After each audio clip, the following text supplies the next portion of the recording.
Welcome to the deep dive. Today, we're looking closely at an image, the Black Beauty School panel. hmm And this isn't just, a photo. It really signifies something important, a crucial evolution, maybe, in beauty education. Yeah, definitely. A moment of recognizing and celebrating Black excellence in the industry. And Exactly. what's immediately striking about that panel, I think, is the caliber of people it brings together. Right. We're talking about Consuelia Carey from CC's Beauty Institute, John Belt, Premier Beauty and Barber College, Shanae Top Curl from Top Curl Beauty Academies. Real heavy hitters. Totally.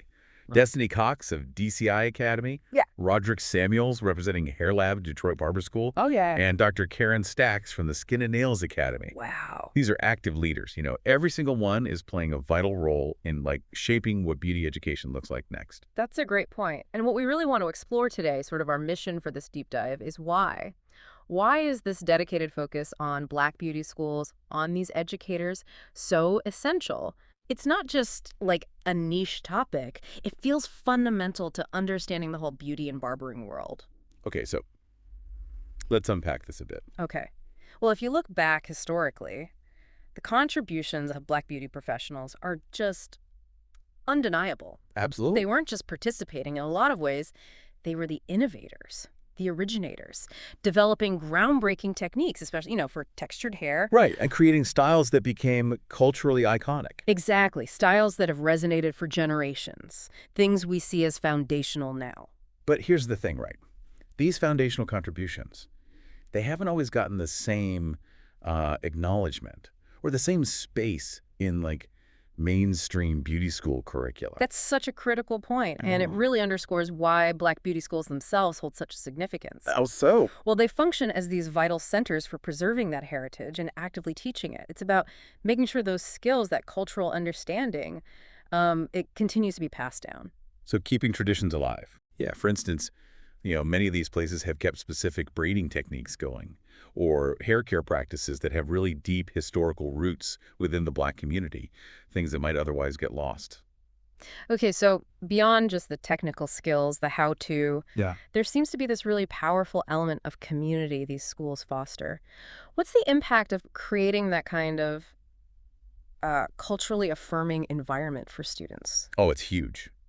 It provides a space where students feel genuinely seen, understood, where their cultural background isn't just tolerated, but it's actively valued, celebrated even. Mm-hmm. And that cultivates this strong sense of belonging, and empowerment, Mm-hmm. which is just so important for their whole educational journey and, frankly, their future success. And these schools, they're not operating in a vacuum, are they? It sounds like they have really deep roots in their local communities. Absolutely. They often serve as cornerstones within their communities. How do you mean? Well, providing not just education, but actual pathways to economic stability, career advancement for people. For many individuals, these schools represent a really vital opportunity to build a sustainable future. Which makes perfect sense, really, when you think about the diverse clientele they serve. Black beauty schools just inherently get the unique needs within their communities. Precisely. Their expertise often lies in their ability to cater to this wide spectrum of hair textures, skin tones, things that maybe weren't always centered elsewhere. Yeah. In many ways, you could say they've been way ahead of the curve on inclusive beauty practices, understanding and meeting the needs of a diverse clientele long before it became, a big industry buzzword. Okay, so this Black beauty school panel we started with, it's not just a standalone thing. It seems connected to a bigger movement. And you mentioned a key player, SBBOpro. Yes, SBBOpro. What exactly is that, and why is it significant here? So SBBOpro stands for Strong Black Beauty and Barber Organization Professionals. It's an organization specifically focused on the empowerment and advancement of Black professionals across the board in beauty and barbering. Okay. Think of it as a kind of central hub, providing support, resources, and importantly, a unified voice. Right, so it's not just individual schools doing great work, but a more coordinated effort. Let's dig into the specifics of what SBBO Pro actually does based on our understanding. It sounds like the support is pretty multifaceted. That's right. A really fundamental piece is professional development. Okay. SBBO Pro likely offers things like workshops, specialized training, resources tailored specifically for Black beauty educators. Tailored how? Well, that could mean anything from developing curricula that accurately reflects Black beauty history and current trends to, incorporating teaching methods that are effective and culturally relevant. Got it. So, equipping educators with the tools they need while keeping them connected to that vital history. What about connections between people in the industry? Networking and community building are probably also core to what they do. Creating spaces and opportunities for Black professionals to connect, share their expertise, maybe collaborate on projects. Mentorship, too. Absolutely. Mentorship is huge. Access to that kind of peer support network can be just instrumental in overcoming challenges and, growing professionally. Makes sense. Running any business, let alone an educational institution, has its hurdles.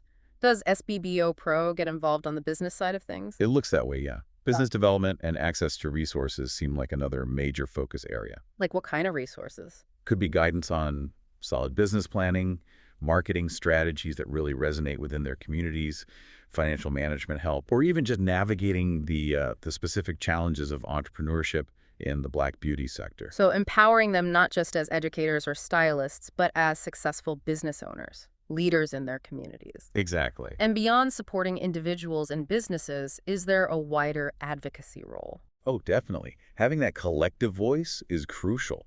SBBOpro likely plays that role, representing its members within the broader industry. Fighting for recognition. Yeah, working to make sure their contributions are recognized and also addressing systemic issues. For example, advocating for more inclusive licensing practices that actually acknowledge the full breadth of their expertise, especially around textured hair or diverse skin types. That's really important work. And thinking about the future, how does an organization like SBBO Pro help nurture the next wave of talent? Mentorship and guidance for aspiring educators is probably a vital piece of that puzzle. Investing in the future. Right. Investing in developing future leaders in Black beauty education is just essential if the industry is going to keep growing and evolving in the right direction. By facilitating mentorship, SBBO Pro helps ensure there's a strong, well-prepared pipeline of passionate instructors coming up.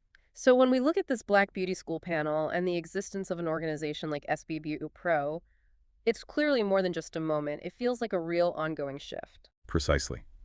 It signifies a powerful, sustained movement within the beauty and barbering world. A movement that does what? Well, it honors those historical contributions we talked about. It actively works to address the disparities that still exist. And it's deeply committed to elevating Black educators and their institutions. And like you said earlier, this isn't just about representation for representation's sake. Exactly. It's about ensuring that the really vibrant, diverse heritage of Black beauty culture isn't just taught as a footnote, but is celebrated, fully integrated into the wider industry story. Right. Ultimately, it's about creating genuinely equitable opportunities and empowering future Black beauty professionals, not just to participate, but to lead, to drive innovation. So looking ahead then, the individuals on that panel, organizations like SBBO Pro, they're really going to be key in shaping what the beauty and barbering landscape looks like going forward. Their leadership, their vision, their day-to-day work, it's all absolutely crucial for building a more inclusive and more diverse and ultimately, I think, a richer future for the entire industry. So to kind of wrap this up, our deep dive into the Black Beauty School panel and the role of groups like SBBO Pro, it really hammers home something vital. It's about the continuous, essential contributions of Black beauty schools. They're educators, these crucial organizations. They're not only preserving a really rich and significant heritage, but they're building strong communities, driving progress, and working towards a more equitable future for everyone in beauty and barbering. Yeah, and that brings up a really fascinating point for you, the listener, to think about.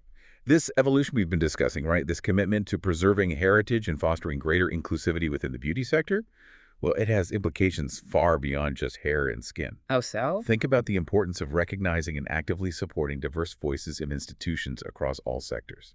What potential innovations, what richness might we unlock if we really embrace that kind of widespread commitment?